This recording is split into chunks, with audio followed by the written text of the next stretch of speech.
Imagine a room full of journalists, cameras rolling, bright lights. A president walks in not in a suit but in military fatigues, calm but alert. Everyone expects the usual polite speech, a few handshakes, vague words, and business as usual. But then something different happens. The man steps to the microphone, no papers in hand, no teleprompter, just a soldier with a voice. And what he says sends shockwaves far beyond the walls of that room. Burkina Faso doesn't take orders from Israel. We don't take orders from America. We don't take orders from anyone who thinks they can buy us or bomb us. Those words didn't come from just any politician. They came from Captain Ibrahim Traoré, president of Burkina Faso. And they weren't aimed at just one country. They were aimed at an entire system of power that has treated Africa as property for centuries. The trigger a supposed message, maybe real, maybe not, from Israeli Prime Minister Benjamin Netanyahu.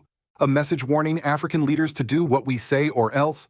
President Traoré didn't care whether it was real. He cared that such a threat even felt possible, and in that moment a quiet fury turned into a firestorm. This wasn't just a speech, it was a declaration, a line in the sand. And the question that echoes far beyond Africa is this: what happens when an entire continent finally decides to say no?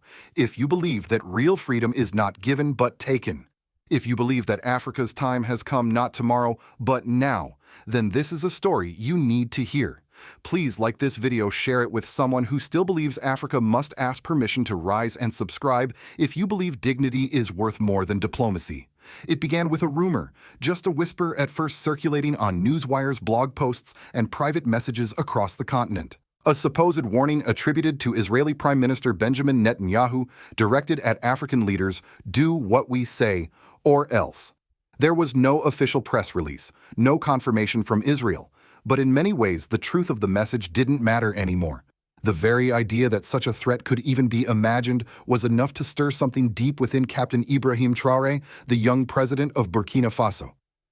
For decades, Africa has lived with messages like that, veiled, diplomatic, buried in trade deals, debt conditions, and military cooperation. But this time the arrogance of it was too bare, too brazen, and Traoré? He refused to ignore it. He called a press conference, not just a media appearance, but a reckoning.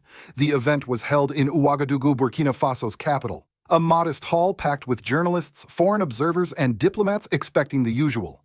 A calm African president thanking allies, speaking in vague terms, trying not to ruffle feathers. Instead, what they got was an earthquake. Captain Traoré took the stage alone. No speechwriters, no official script, just the eyes of the world and a fire that had been building for generations. We are no longer colonies, he began, his voice even. We are free countries. If any foreign leader thinks they can scare Africa into doing what they want, they are very wrong. A hush fell over the room. The usual clicks of camera shutters stopped. What followed was no ordinary address. It was a public dismantling of 60 years of post-colonial politeness, and the gloves came off.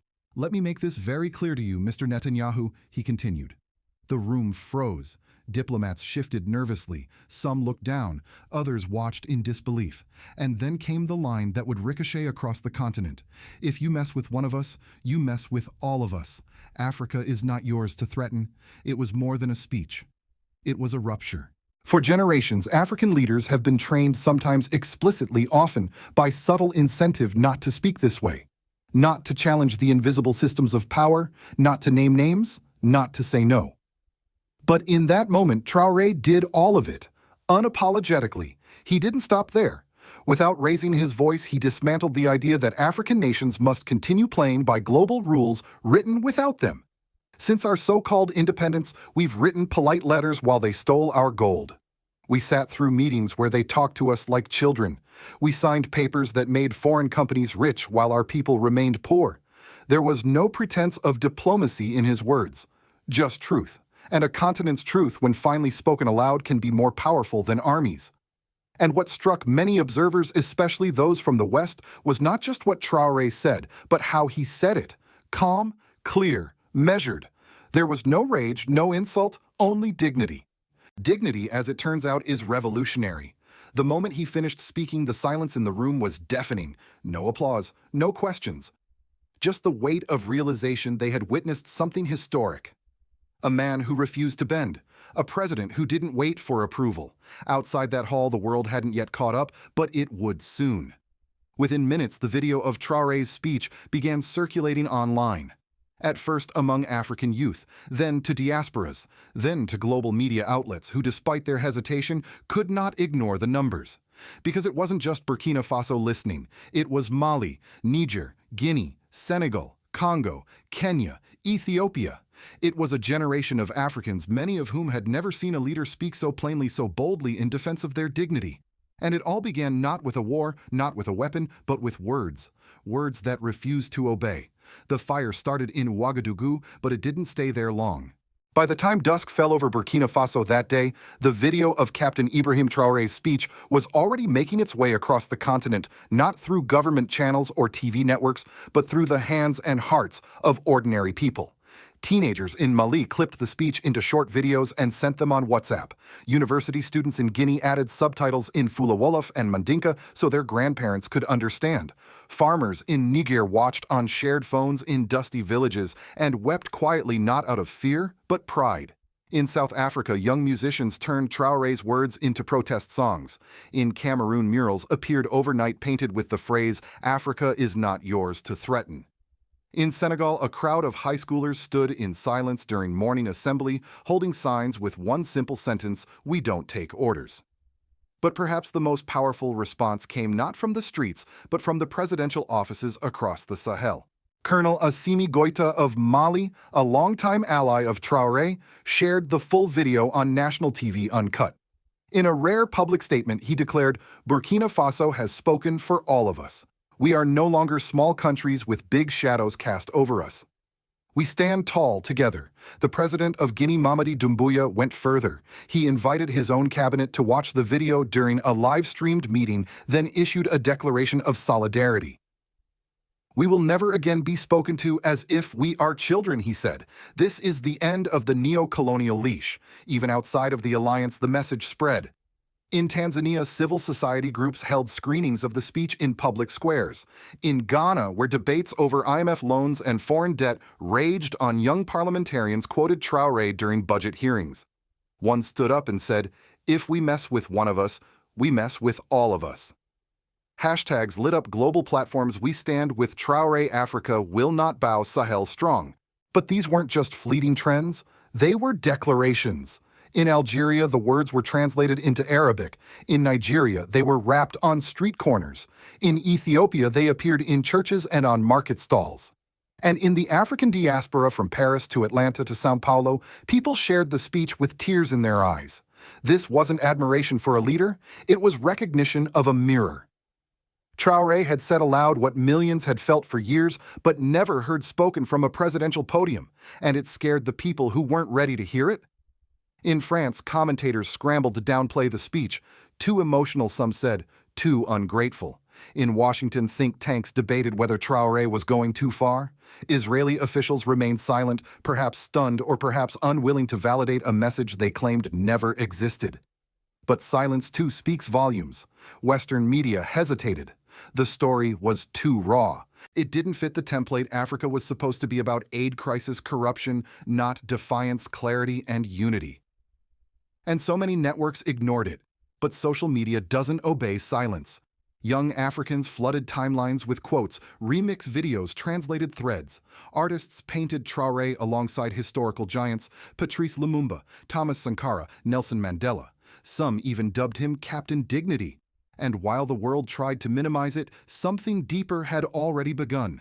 Inside the military command of the Sahel Alliance, composed of Burkina Faso, Mali, and Niger officers, met to reaffirm their shared defense commitments. Civil leaders held forums discussing new regional trade without outside currency systems. Even rural villages began asking new questions. What would self-reliance look like for us? This wasn't just a viral moment, it was a continental shift.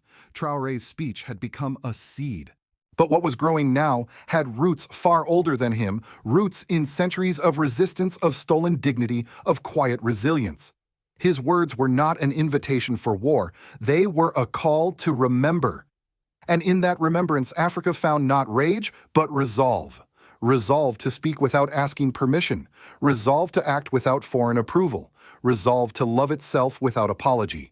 From the outskirts of Dakar to the mines of Kédougou, from the refugee camps in Chad to the tech hubs in Nairobi, Africans were repeating the words in one form or another. We are not yours to threaten. We are not yours to use. We are not yours. Period. In the days and weeks that followed President Ibrahim Traoré's landmark speech, the reaction across Africa moved beyond applause. It became action. The first signs came not from governments, but from people. In rural communities of Burkina Faso, town elders began hosting village meetings to discuss land ownership and community governance. For the first time in years, farmers who had remained silent during decades of foreign mining contracts began asking questions. Who gave them the right to drill here? One farmer in the Center-Nord region stood before his village and said, "If the president can say no to Israel, I can say no to a company that poisons my river." In the capital, youth groups organized sanitation drives, street painting projects, and mural campaigns without a single donor from abroad. One group called it "rebuilding with our own hands." When asked why, a 19-year-old volunteer responded, "For decades we waited for help. Now we realize we were the help." This wave of civic responsibility was more than symbolic. It was transformative. Across Burkina Faso, small cooperatives sprang up, community bakeries, local seed banks, recycling workshops, all driven by the idea that if Africa truly belongs to its people, then its people must lead the rebuilding. Meanwhile, in schools, something unusual happened. Textbooks began changing. Teachers, many of whom once skipped over chapters about African resistance leaders, now brought those names back into classrooms. Sankara, Lumumba, Queen Nzinga. Students began learning about the gold taxes of the Mali Empire and the architecture of ancient Timbuktu, not as curiosities, but as rightful parts of their identity. In Bobo Dioulasso, a literature teacher named Madame Ouedraogo told her class, "You are not descendants of victims. You are descendants of builders." The room fell silent, then erupted into applause. One student later said, "Before this, I wanted to leave Africa. Now I want to stay and change it." But the shift was not just cultural, it became political. Burkina Faso's National Assembly introduced a motion to review all foreign military agreements signed in the last 25 years. Public hearings were held broadcast nationwide, where scholars, soldiers, and citizens testified about what those deals had cost the country: lost sovereignty, invisible debt, environmental destruction, broken promises. And the people listened. The government began canceling contracts that had been rubber-stamped for years, contracts with mining firms, energy conglomerates, and even telecommunications companies. In one case, a gold mining deal with a Canadian company was terminated mid-project. The state cited environmental violations and exploitation. But citizens believed the true reason was deeper dignity had finally outweighed dependency. International analysts called it economic suicide. But inside Burkina Faso, it felt like liberation. Elsewhere, the ripple effects deepened. In Mali, the Defense Ministry announced that it would no longer accept any foreign assistance with conditions attached. In Niger, local assemblies began pushing for the relocation of military outposts away from villages. In Guinea, the government froze negotiations with a major European oil consortium, pending a patriotic audit. The idea was simple: if a deal doesn't benefit the people, it doesn't belong on the table. At the same time, a wave of new political candidates emerged, young, articulate, and unapologetically Pan-African. They weren't backed by big parties or foreign donors. They were teachers, engineers, small business owners, and their slogans all echoed the same theme: Africa first means Africans first. Many of them credited Traoré's speech as the moment that gave them permission to dream out loud. In a campaign video that went viral in Sierra Leone, a candidate said, "Ibrahim Traoré spoke truth in the open. So will I. If you're tired of being spoken to like we're nothing, vote like you matter." Opposition parties in some countries tried to label this movement as dangerous, anti-global, radical, or ungrateful, but their words fell flat, because for the first time in decades, African citizens weren't looking outward for validation. They were looking inward for answers. But the transformation wasn't just happening in big cities or parliaments. It was in the air. It was in the way people stood straighter in the markets, in the songs sung at bus stops, in the conversations between old men playing cards and young women running their first food stalls. Africa, as it turned out, had not been waiting for permission. It had been waiting for a moment. And now that moment had come. Traore's speech didn't invent dignity. It simply reminded millions of people what it sounds like. And once you've heard it, you can't unhear it. Across the Atlantic, in the corridors of Washington and the offices of major Western newsrooms, there was a strange unease, not because of what was said, but because of who dared to say it. Captain Ibrahim Traoré's speech didn't follow the expected script. There were no diplomatic pleasantries, no concessions, no softening of truth for the sake of alliances. He addressed America, France, China, and Israel directly, not as a subject seeking approval, but as a peer demanding respect. And that made the silence deafening. In the United States, major cable networks largely ignored the speech. No coverage on the nightly news, no interviews, no pundit panels, just silence. Why? Because Traoré's message upended the usual narrative: Africa as fragile, desperate, in need of saving. His words painted a different picture: Africa as awake, assertive, and unwilling to be used again. That story doesn't fit easily into Western headlines. For older Americans, especially veterans, civil rights advocates, and those who remember the Cold War, this moment echoed other chapters in history. It felt familiar. The language of resistance, the quiet power of nations saying no, the dignity of leaders who refused to bow even when the world told them to kneel. A retired Marine colonel from Virginia wrote in a blog post, "What Traoré said reminds me of the early voices of independence we ignored too long. You don't have to agree with every word, but you better listen because history is shifting." And he wasn't alone. From African American communities in Detroit and Baltimore to black churches in Georgia, the video circulated. People watched not just as observers, but as relatives of a legacy long buried. They saw in Traoré something familiar: the fire of Malcolm, the defiance of Mandela, the quiet command of dignity.